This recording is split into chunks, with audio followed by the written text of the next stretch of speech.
नमस्कार, ABP news पर हाजिर हूं मैं रोमाना इसार खान। आप देख रहे हैं चुनावों का सबसे भरोसेमंद शो ऐलान एजेंडा सेट रिकॉर्ड जीत का टारगेट। जी, राम मंदिर का उद्घाटन तो हो गया है और मानो 24 के लोकसभा चुनाव का एजेंडा भी बीजेपी ने सेट कर दिया है। विपक्ष के नेता बीजेपी की पिच पर खेल रहे हैं और बीजेपी दावा कर रही है इस बार पुराना रिकॉर्ड तोड़ देंगे। देखिए, बड़ी खबर मैं आपको बता देती हूं। बीजेपी के अध्यक्ष जेपी नड्डा आज गृह मंत्री अमित शाह के संसदीय क्षेत्र गांधीनगर में पार्टी के चुनाव कार्यालय का उद्घाटन करने पहुंचे और रिकॉर्ड जीत का अनुमान लगाया। बीजेपी अध्यक्ष का बड़ा दावा राम मंदिर के उद्घाटन के ठीक बाद सामने आया है, जब वो कह रहे हैं कि जीत का जो अंतर है इस बार वो और बढ़ा ले जाएंगे।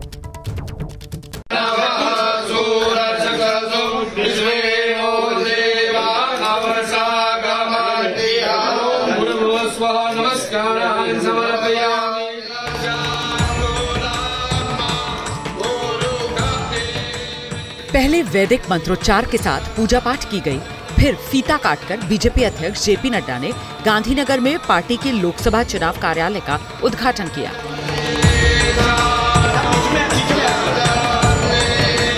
गांधीनगर सीट से अभी गृह मंत्री अमित शाह सांसद हैं। यहां से अटल, आडवाणी दोनों लोकसभा चुनाव जीत चुके हैं। बीजेपी अध्यक्ष जेपी नड्डा ने न सिर्फ गांधीनगर बल्कि गुजरात की सभी लोकसभा सीटों के चुनाव कार्यालय का उद्घाटन किया। इस मौके पर जेपी नड्डा ने मीडिया से बात करते हुए देश में 2019 से भी बड़ी जीत का दावा किया। यह कार्यालय और इस कार्यालय के साथ साथ जो अन्य कार्यालय आज चुनाव के दृष्टि से खोले जाएंगे, मुझे आशा ही नहीं विश्वास है कि हम सब लोग आदरणीय प्रधानमंत्री मोदी जी के नेतृत्व में लोकसभा के 2024 के चुनाव में हम यशस्वी भी होंगे और जो हमारा पुराना रिकॉर्ड टैली है उससे कहीं अधिक सीटों के साथ आदरणीय मोदी जी के नेतृत्व में हम चुनाव जीत करके आएंगे। गांधीनगर में लोकसभा चुनाव कार्यालय के उद्घाटन के मौके पर मुख्यमंत्री भूपेंद्र पटेल, प्रदेश अध्यक्ष सीआर पाटिल भी मौजूद रहे। गुजरात में लोकसभा की 26 सीटें हैं। 2019-2014 में बीजेपी सभी 26 की 26 सीटें जीत चुकी है। इस बार भी टारगेट वही रखा गया है। आने वाले 2024 के चुनाव के लिए जब लोकसभा के कार्यालयों का श्री गणेश करने का सौभाग्य मिलता है तो मैं यह भी कह सकता हूं कि यह चुनाव में गुजरात पहले भी 26 में से 26 था, उससे पहले भी 26 में 26 था और 2024 में भी 26/26, 26 आउट ऑफ 26 रहने वाला है। इसको हमको समझने की आवश्यकता है। 2009 के चुनाव में बीजेपी को 116 सीट मिली थी। 2014 में बीजेपी 282 पर जीती। 2019 में आंकड़ा 303 का हो गया। अब पार्टी की जीत के लिए रणनीति बनाने वाले नेता 400 का टारगेट लेकर चल रहे हैं। अयोध्या में भव्य राम मंदिर के उद्घाटन के बाद से बीजेपी को उम्मीद है ये लक्ष्य आसानी से पूरा हो सकता है। 1984 में कांग्रेस ने 404 सीटें जीती थी। बीजेपी इस बार राम लहर और मोदी लहर के जोड़ से ये रिकॉर्ड तोड़ना चाहती है। तो अब की बार 400 पार जाने की बीजेपी की जो नई रणनीति है वो जानिए। शहरों में जीत का रिकॉर्ड बनाने के बाद अब बीजेपी ने गांवों का रुख किया है। जल्द देश के 7 लाख गांव में बीजेपी के नेता कार्यकर्ता जाने वाले हैं। 4 फरवरी से लेकर 11 फरवरी तक ये कार्यक्रम रखा गया है और मकसद ये है कि 10% वोट शेयर जो है वो बढ़ा लिया जाए। आज दिल्ली से मुंबई और पटना तक इसकी तैयारियों को लेकर मीटिंग हुई।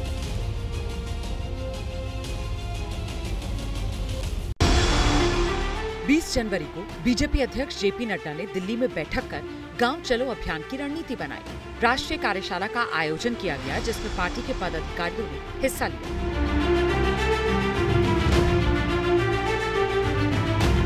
गांव चलो अभियान के जरिए बीजेपी घर घर तक पहुंच बनाना चाहती है।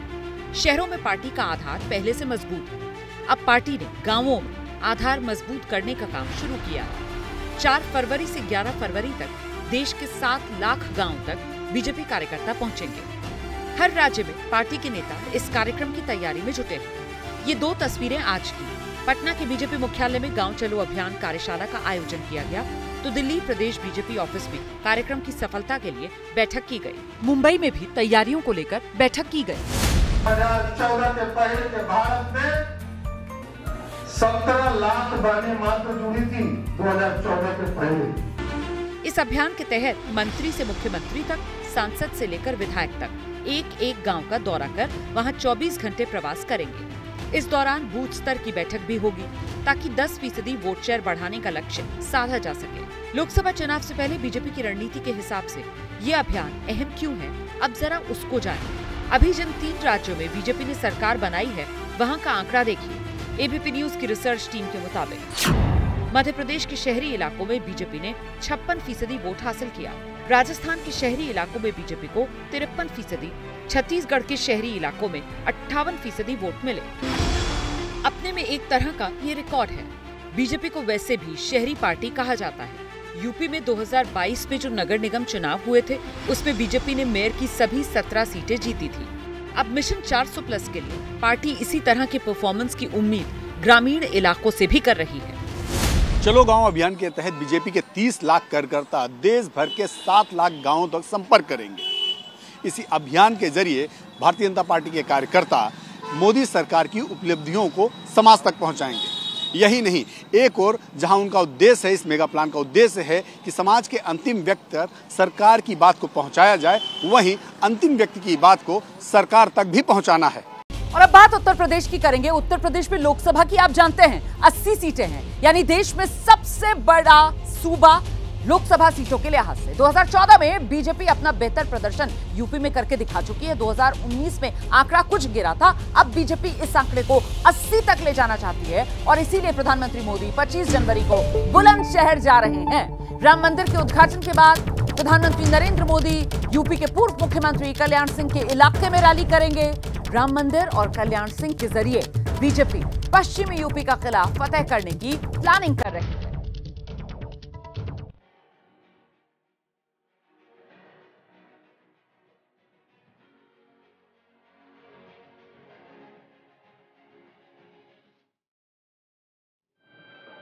रामलला की प्राण प्रतिष्ठा के बाद प्रधानमंत्री नरेंद्र मोदी यूपी में चुनावी शंखनाद करने जा रहे हैं। 25 जनवरी को प्रधानमंत्री पश्चिमी यूपी के बुलंदशहर जाने वाले हैं, जहां विकास योजनाओं की सौगात के साथ ही चुनाव प्रचार का भी श्री गणेश करेंगे। प्रधानमंत्री जी के जो कुछ प्रस्तावित कार्यक्रम जनवरी और फरवरी के हैं, उनमें उसकी शुरुआत पश्चिमी उत्तर प्रदेश के बुलंदशहर से होने जा रही है और इस अवसर पर प्रधानमंत्री जी के स्वागत के लिए पश्चिमी उत्तर प्रदेश पूरी तरह तैयार है। सीएम योगी 20 जनवरी को बुलंदशहर के दौरे पर गए थे और प्रधानमंत्री के कार्यक्रम की तैयारियों का जायजा लिया था। बुलंदशहर के जरिए मोदी पश्चिमी यूपी का जातीय और सियासी समीकरण साधना चाहते हैं। यहाँ मुस्लिम आबादी करीब 27%, दलित करीब 25%, जाट करीब 17%, राजपूत 8%, यादव 7%, लोधी 6%, गुर्जर 4% हैं। बुलंदशहर को पूर्व सीएम कल्याण सिंह के प्रभाव वाला इलाका कहा जाता है, जो कि पश्चिमी यूपी के केंद्र में पड़ता है। बुलंदशहर लोधी, जाट और मुस्लिम बहुल जिला है। प्रधानमंत्री नरेंद्र मोदी बुलंदशहर में रैली करके पूरे पश्चिमी यूपी को सियासी संदेश देना चाहते हैं। 2014 में भी प्रधानमंत्री ने बुलंदशहर से ही रैली करके पश्चिमी उत्तर प्रदेश में प्रचार का आगाज किया था। 25 जनवरी को जब प्रधानमंत्री बुलंदशहर आएंगे तो यहाँ विकास योजनाओं की सौगात भी देंगे। बीजेपी अपने पूर्व मुख्यमंत्री कल्याण सिंह के जरिए इस पूरे इलाके में पिछड़ा हिंदुत्व कार्ड खेलकर मिशन 80 का रास्ता आसान करना चाहती है। यहाँ पे बहुत सारे प्रोजेक्ट हैं जो बुलंदशहर में बाबूजी कल्याण सिंह जी के नाम पर बना हुआ नया मेडिकल कॉलेज का लोकार्पण का कार्यक्रम भी है और इस कमिश्नरी के अन्य बड़े प्रोजेक्ट भी काफ़ी बड़े पैमाने पर हैं। सभी का हजारों करोड़ रुपए की उन परियोजनाओं का लोकार्पण और शिलान्यास आदरणीय प्रधानमंत्री जी के करकमलों से यहाँ पर संपन्न होगा। पश्चिमी यूपी में लोकसभा की कुल 27 सीटें हैं। 2014 में बीजेपी को 24 सीटें मिली थी, लेकिन 2019 में बीजेपी 19 पर ही जीत पाई थी। मिशन 80 के लिए बीजेपी को पश्चिमी यूपी में न सिर्फ 2014 वाला प्रदर्शन दोहराना होगा, बल्कि उससे आगे जाना होगा। चुनाव की तैयारी के लिए पार्टी हर लोकसभा क्षेत्र में कार्यालय खोल रही है, जिसके लिए 31 जनवरी तक का टारगेट रखा गया है।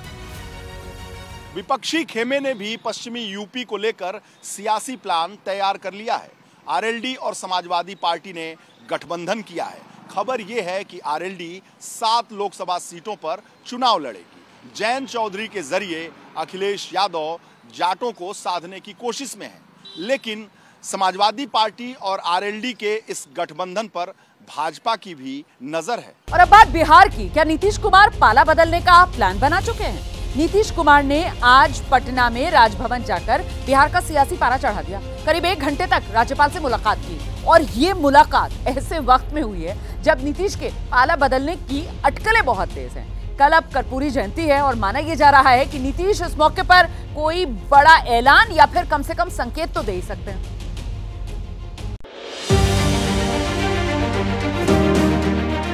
ये तस्वीरें उस वक्त की हैं जब नीतीश कुमार राजभवन में राज्यपाल से मिलकर वापस आ रहे थे। पत्रकारों ने बात करने की कोशिश जरूर की, लेकिन नीतीश हाथ जोड़ते हुए निकल गए। नीतीश करीब घंटे भर तक राज्यपाल राजेंद्र आर्लेकर के साथ रहे, और ये खबर जैसे ही सामने आई, अटकलें फिर से तेज हो गई। हालांकि सूत्र ये बता रहे हैं नीतीश कुमार की राज्यपाल से ये मुलाकात विश्वविद्यालयों में नियुक्तियों को लेकर हुई है। लेकिन सवाल ये कि नीतीश कुमार को लेकर चर्चाएं थम क्यों नहीं रही। कल पटना में कर्पूरी जयंती का आयोजन पार्टी की तरफ से किया गया। माना जा रहा है कि नीतीश कुमार भविष्य की सियासत पर कल पत्ते खोल सकते हैं। वैसे सिग्नल मिलना शुरू हो गया है। कल खबर ये आई थी कि नीतीश कुमार 30 जनवरी को राहुल गांधी की भारत जोड़ो न्याय यात्रा में हिस्सा लेने पूर्णिया जाएंगे। कांग्रेस नेताओं ने मीडिया में दावा किया, लेकिन आज जेडीयू के नेता इफ बट के साथ जवाब दे रही हैं। हमारे प्रदेश अध्यक्ष और विधायक दल के नेता जब मिलने गए थे नीतीश जी से, तो उन्होंने पूर्णिया के लिए उनको आग्रह किया था, पूर्णिया की सभा में आप जरूर रहिए, और उन्होंने उसकी हामी भरी है। तो पूर्णिया की बैठक में राहुल जी के साथ नीतीश कुमार जी भी रहेंगे। कांग्रेस पार्टी की तरफ से नीतीश कुमार जी को निमंत्रण मिला, ये सही है, और हम तो ये यात्रा इंडिया गठबंधन के बैनर के नीचे हो तो इसकी एक्सेप्टेबिलिटी और ज़्यादा बढ़ेगी, ऐसा करके हम लोग मानते थे। मुख्यमंत्री इस विषय में स्वयं फैसला लेंगे। एबीपी न्यूज के बिहार ब्यूरो चीफ प्रकाश कुमार ने जब नीतीश कुमार के पाला बदलने की अटकलों पर उनके सलाहकार केसी त्यागी से सवाल किया, तो उनका जवाब बिना कहे कई संकेत दे गया। जिस तरह का तारतम्य, जिस तरह की व्यग्रता, जिस तरह का तीखापन एक विपक्षी गठबंधन को करना चाहिए था, उसमें कहीं ना कहीं ढील रही। और जब नीतीश कुमार जी ये चिंता शेयर करते हैं, तभी इसी प्रकार की चर्चाएं रहती हैं। ये सही है, वो भारतीय राजनीति के बड़े 2-3 लोगों में से एक हैं। उनके बोलने का, उनके जाने का, उनके रहने का, उनके कहीं संपर्क करने का एक राजनीतिक अर्थ होता है। सीट बंटवारे को लेकर गठबंधन में बात फंसी हुई है। पाला बदलने की अटकलों के बीच नीतीश कुमार आज एक कार्यक्रम में तेजस्वी यादव के साथ दिखे, लेकिन बिहार की राजनीति में कब क्या होगा ये कोई नहीं जानता। फिलहाल सस्पेंस बना हुआ है। और उधर बिहार के पूर्व मुख्यमंत्री और हम के संस्थापक जीतन राम मांझी ने एक ट्वीट करके माहौल और गर्मा दिया है। मांझी ने कहा, खेला होबे। ट्विटर पर मांझी ने भोजपुरी में, मगही में इसे लिखा है। मांझी ही वो नेता हैं जो लगातार कह रहे हैं कि नीतीश पलटी मारने वाले हैं। मांझी ने लिखा, बंगला में कहते हैं खेला होबे, मगही में कहते हैं खेला होक्तो, भोजपुरी में कहते हैं खेला होखी, बाकी तो आप खुद ही समझदार हैं।